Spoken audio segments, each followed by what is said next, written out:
Assalamualaikum warahmatullahi wabarakatuh. Kita kembali dalam perkuliahan algoritma dan pemrograman. Hari ini kita masuk pertemuan ketiga tentang konsep pemrograman.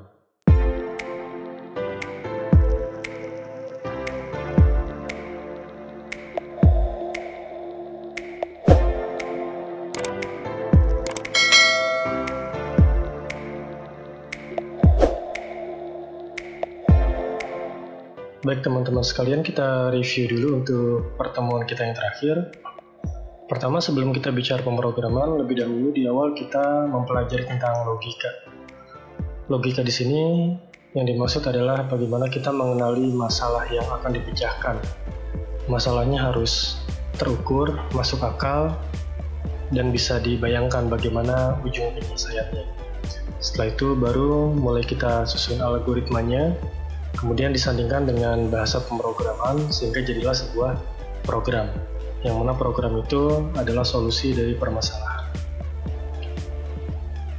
Nah, kemudian bagaimana program itu sendiri?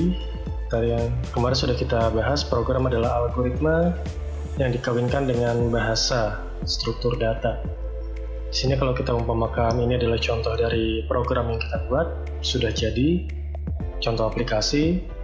Kemudian dia adalah algoritma yang kita susun dalam bentuk flowchart dari start sampai finishnya yang dikawinkan dengan bahasa struktur data. Inilah bahasa pemrograman. Bahasa dewa ada yang bilang juga ya. Dan ini akan kita pelajari pada perkuliahan yang lain tentang pemrograman. Nah, di sini untuk langkah-langkah pemrograman sendiri, yang pertama kita harus mendefinisikan masalah. Jadi tadi ya, secara logika itu masalahnya harus jelas, harus terukur, harus bisa dihitung langkah-langkahnya, ada awal dan ada akhirnya, kondisi awal dan kondisi selesainya itu harus bisa dibayangkan atau digambarkan.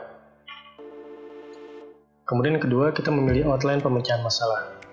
Outline di sini maksudnya adalah dalam memecahkan sebuah masalah itu bisa terdapat lebih dari satu cara.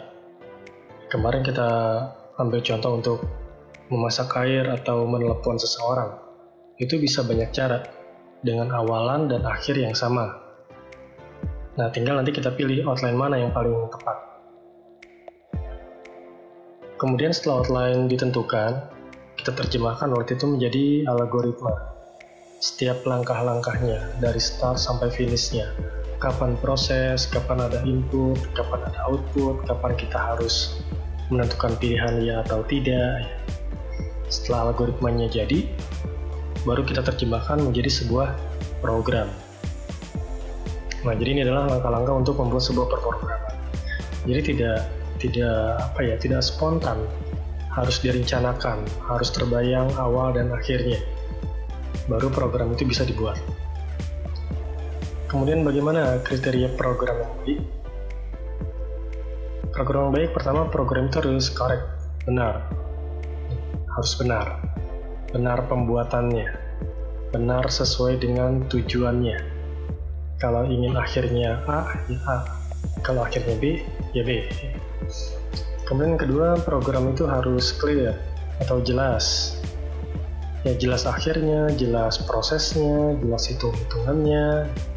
Tidak ada sesuatu yang looping atau berputar tanpa akhir. Itu akan bikin program menjadi hang. Ya, makanya harus clear ujungnya seperti apa. Kemudian program itu harus efisien. Nah, ini mungkin penentu pada saat kita memilih sebuah outline. Dari satu cara atau dari satu permasalahan yang ada, bisa ada banyak cara penyelesaian. Cara 1, cara 2, cara 3. Nah, dari berbagai cara itu kita pilih mana yang paling efisien, mana yang memerlukan jalur paling singkat, mana yang memerlukan baris program paling sedikit. Oke, baik teman-teman, kita ini bukan mata kuliah pemrograman ya, tapi mata kuliah algoritma. Algoritma yang kita buat atau kita susun, langkah-langkahnya itu kan baru konsep, baru di atas kertas dalam bentuk flowchart. Nah, bagaimana membuktikannya? Membuktikan bahwa algoritma kita itu benar.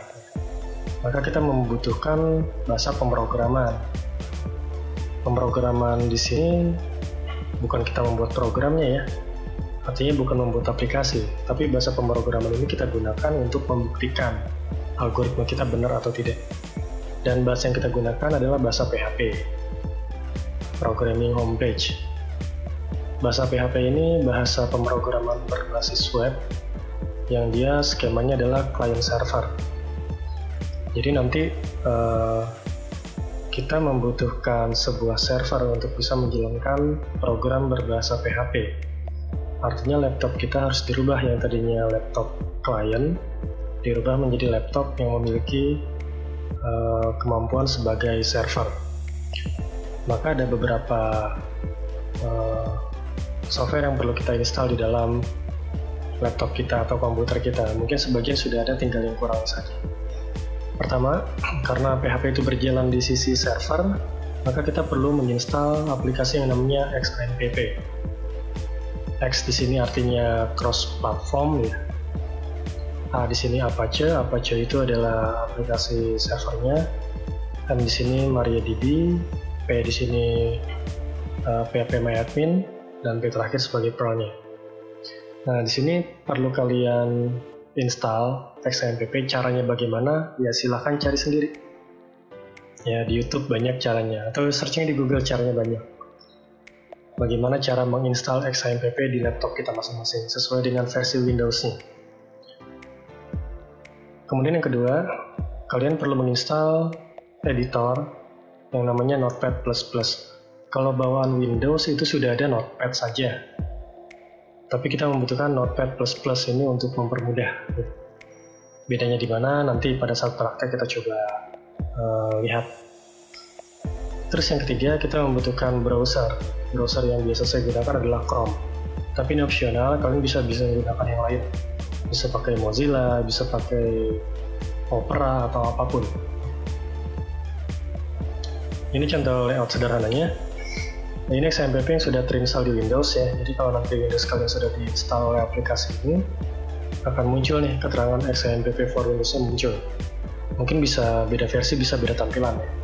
Tapi intinya kalau sudah terinstall akan muncul tampilan kurang lebih seperti ini. Artinya komputer kalian sudah berfungsi sebagai server. Dan dari situ nanti baru program PHP bisa dijalankan. Kemudian ini contoh dari Notepad ya, Notepad++. Ya, saya minta kalian misalnya Notepad++, silahkan cari di mana ya. Searching saja, ini ya silahkan searching saja, ini aplikasinya gratis semua. Kemudian ada browser Chrome ya, Google Chrome. Ini mungkin sudah default, sudah di-terinstall ya biasanya, tapi kalau tidak ya silakan download juga. Kita butuh ketiganya, XAMPP sebagai server, Notepad++ sebagai editor kita untuk coding nanti di situ ya. Kita akan mulai coding di Notepad++, dan Chrome ini sebagai browser yang kita gunakan untuk menjalankan dari program yang kita buat di Notepad++. Oke, finish for now. Mudah-mudahan bisa dijalankan dengan baik. Pada pertemuan berikutnya, insya Allah kita akan langsung mulai praktek membuat program sederhana ya, sebagai bentuk dari implementasi algoritma yang kita buat kemarin. Terima kasih. Assalamualaikum warahmatullahi wabarakatuh.